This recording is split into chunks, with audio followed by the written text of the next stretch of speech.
बिस्मिल्लाहिर्रहमानिर्रहीम अल्लाहुम्मा सल्ली अला मुहम्मदिन व अला आलि मुहम्मदिन व बारिक वसल्लम। मैं हूँ अली अब्बास और इस वक्त मैं मौजूद हूँ लंदन में।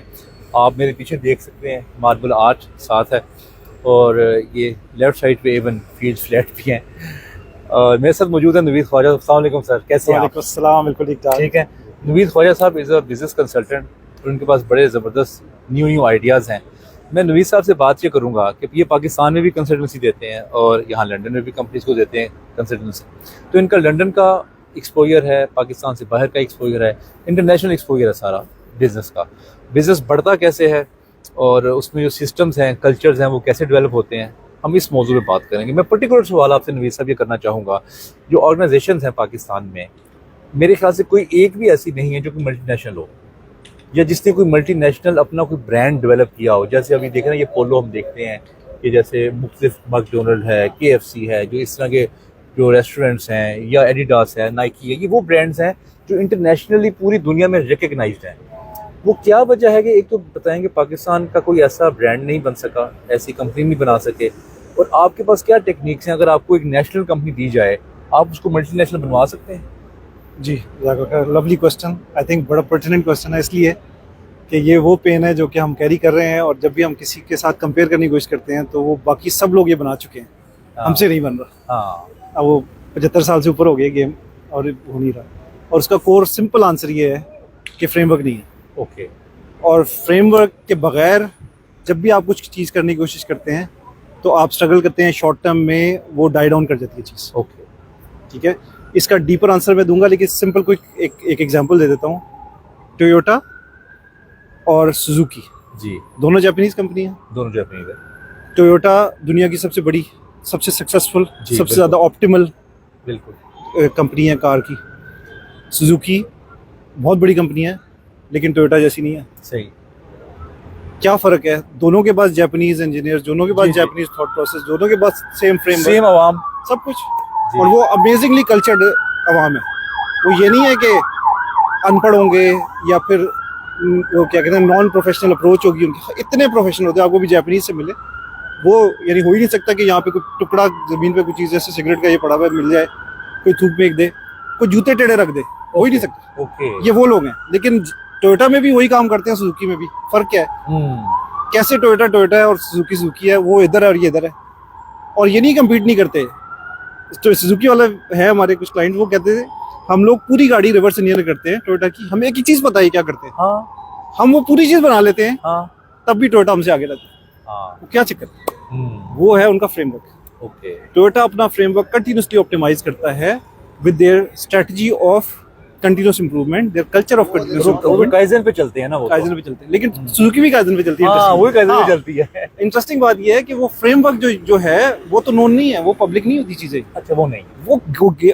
वो ऐसे रूम्स हैं टोयोटा की लीडरशिप के जिनमें नॉर्मल एम्प्लॉय का एंटर होना भी मना है। ओके। ठीक है, इतनी ओपन कल्चर, ट्रांसपेरेंसी, सब कुछ होगा, सही। लेकिन उस रूम में उन एरियाज में एंटर नहीं हो सकते, क्योंकि ठीक। वो उनकी कोर है। और उसमें वो क्या सिखाते हैं या जी। क्या बनाते हैं? जी। वो कहते हैं हमने इस कल्चर को कैसे डेवलप करना है, हमने लोगों के ट्रू पोटेंशियल को कैसे अलाइन करना है अपने पैशन के साथ, अपने पर्पस के साथ। ओके। टोयोटा का आपको पता होगा, Toyota is one of the most purpose oriented companies in the world. Okay.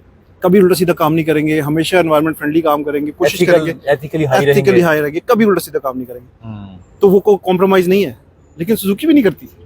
अच्छा सर, ये तो हो गई ना बात जापान की, अमेरिका की, लंदन की। सर, पाकिस्तान की कंपनीज का हाँ बताएं जी, कि अच्छा। आप उनके लिए क्या वैल्यू ऐड कर सकते हैं? बिल्कुल ठीक है, एंड वेरी स्ट्रेट और बहुत क्लियर बात करके आप बिल्कुल ठीक करेंगे है। हाँ जी, अब मैं जो पहले हमने बात की है कि टोयोटा और सुजुकी दोनों जापानीज कंपनी, दोनों के पास same talent pool, similar cultures, लेकिन टोयोटा ऊपर और सुजुकी नीचे, वो कैचअप ही नहीं कर सक रहे।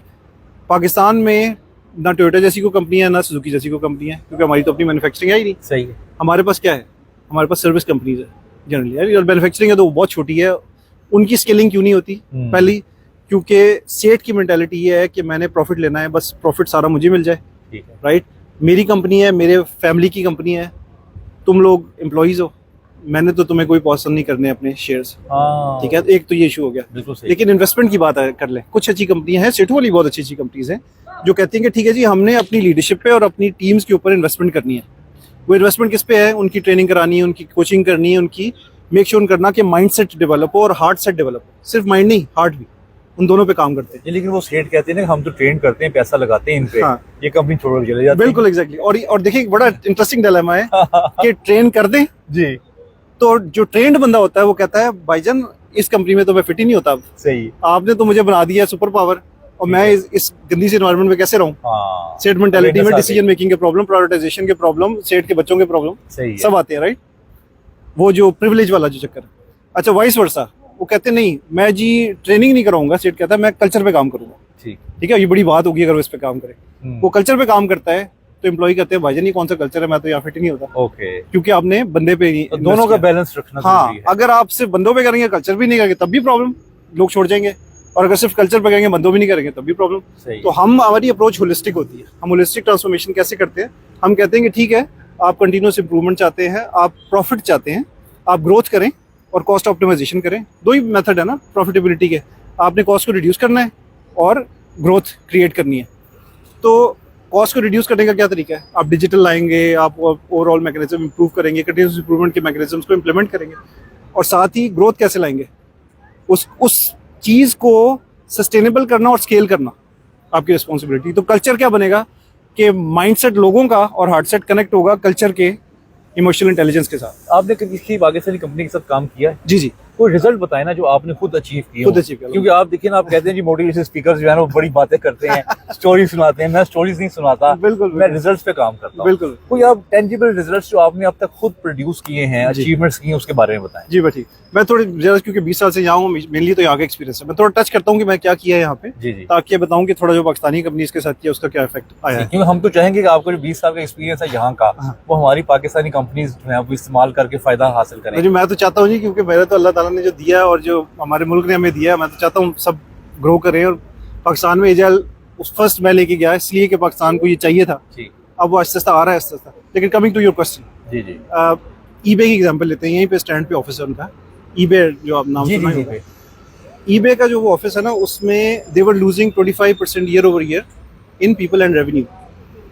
अब सोचे कि बंदे भी छोड़ के जा रहे हैं, पैसा भी कम हो रहा है, लॉस भी हो रहा है, राइट। और क्यों हो रहा है, क्योंकि कंपटीशन टेक ओवर कर रहा है और डिजिटल आ गया और बहुत सब, अमेज़न है साथ, वो सब चल रहा था। अब इस चीज को काउंटर कैसे करना था, उन्होंने अपनी बड़ी कोशिश कर ली, लीडरशिप ने पता नहीं क्या क्या कर लिया, राइट। अच्छे बंदे लेके आए, बंदे लाए, ट्रेनिंग कराई, सब कुछ कराया, सब कुछ करके आखिरकार हाथ खड़े कर दिए, भाजन कुछ नहीं हो रहा। टीम और से गुस्से में चढ़े और यानी ऐसी पॉइंट आ गया कि लीडरशिप और टीम आपस में बात ही नहीं करते थे। ओके। दरम्यान में प्रोजेक्ट मैनेजमेंट टीम होती थी जो ऊपर नीचे कम्युनिकेशन करती थी। कस्टमर भी हैप्पी नहीं है और एम्प्लॉय नेट प्रोमोटर स्कोर जो होता है ना यहाँ पे मेजर करते हैं, वो उनका था 51%, which was the lowest across Europe. Okay, ठीक है, उनकी 4 साइट्स। और ब्रांड हालांकि बहुत बड़ा है ईबे का। बिल्कुल, आप सोचेंगे ईबे को लॉस में रखा है, बिल्कुल सही बात है। तो उन्होंने बुलाया लीडरशिप टीम ने कि यार हम फंसे हुए हैं, कुछ करें। मैंने कहा मैं क्या करूं, पहले बताओ जी मसला क्या है। कहते जी हमारी टीम बड़ी जो है ना वो डिमोटिवेटेड है, काम एम्प्लॉय नेट प्रोमोटर स्कोर 51% है, मैं क्या करूं जी, हाई डिमोटिवेटेड हम क्या। सही। मैं क्यों डिमोटिवेटेड है, पता तो लगे। नहीं वो जो है ना ऐसे ही हैं ये लोग। ऐसे ही तो नहीं ना, कोई वजह होगी। अच्छा, उनमें से ऐसे अमेजिंग लोग थे जो कि अपनी फील्ड के टॉप के लोग, समझ गए, इंडिविजुअल लेवल पे वो बहुत अच्छे थे, लेकिन ग्रेजुअली उनकी सारी एनर्जी को मार दिया उस सिस्टम ने। क्यों, क्योंकि कल्चर जो है वो नेगेटिव हो चुका था। सही।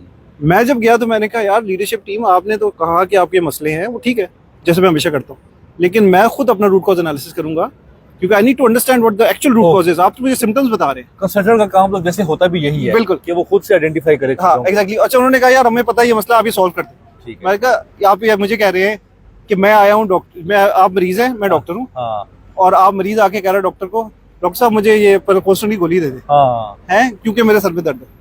तो मेरे पास क्यों आया? मैं पहले रिपोर्टर लूंगा, मुझे समझने तो दो मसला क्या है। तुम्हारे करूंगा। हाँ, तुम्हारे सर में इसलिए दर्द है कि तुम रात को खाया क्या था, तुम्हें तो नहीं समझ आ रही। सही, मुझे पता है मैं डॉक्टर हूँ। यस। तो मैं उनसे ये कहता हूँ कि मैं बिजनेस डॉक्टर हूँ, मुझे अंडरस्टैंड करने दें, मेरे प्लेटफॉर्म्स हैं, मेरे फ्रेमवर्क्स हैं, I need to understand the root cause of the motivation and the productivity issues दोनों। हाँ। अच्छा, जब इनके किया एनालिसिस तो पता लगा कि जो ये कह रहे थे लीडरशिप टीम, वो बिल्कुल गलत कह रहे थे। अच्छा, नीचे कुछ मामला क्योंकि, हाँ, क्योंकि मैं टीम्स के पास गया, मैंने उनके साथ सेशंस रन किया, हम लोग कुछ रेट्रोस्पेक्टिव्स रन करते हैं, कुछ ब्रेनस्टॉर्मिंग सेशंस करते हैं, उनको ऐसा सब खुलवाते हैं कि भाई बताओ तो सही मसला क्या है, हम तुम्हारे साथ हैं, सॉल्व करना चाहते हैं।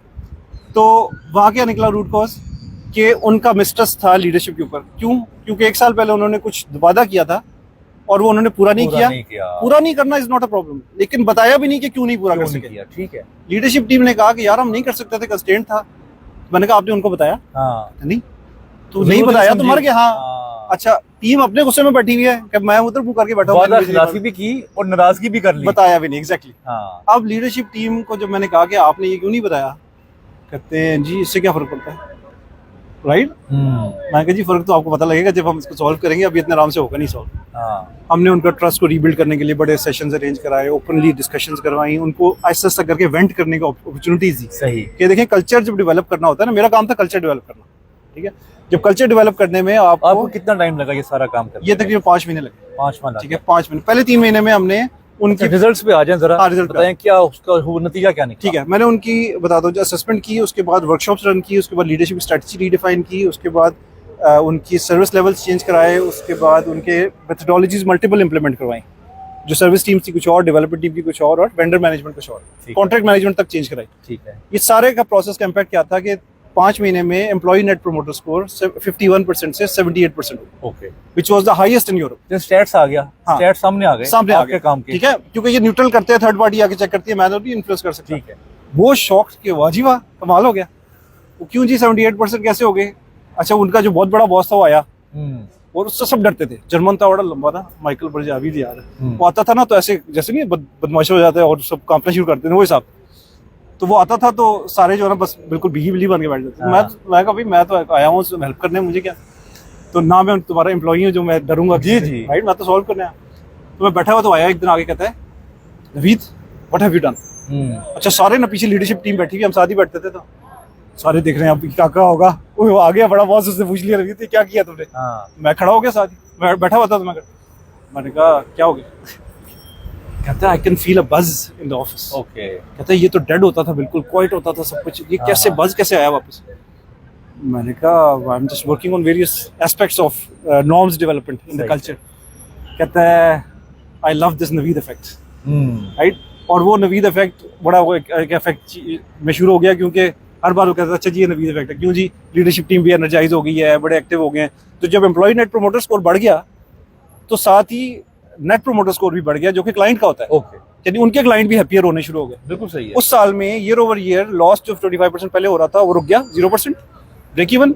अगले साल की फोरकास्ट आ गई 25% ग्रोथ की, और वो हुई। मैं तो चला गया था, उसके बाद उन्होंने अचीव की, और वो अभी भी मिलता है। उन्होंने फिर मुझे नेक्स्ट कंपनी में बुलाया, वो आगे चले गए। तो जर्मनी में उन्होंने मुझे बुलाया अपनी कंपनीज में ट्रांसफॉर्मेशन के लिए।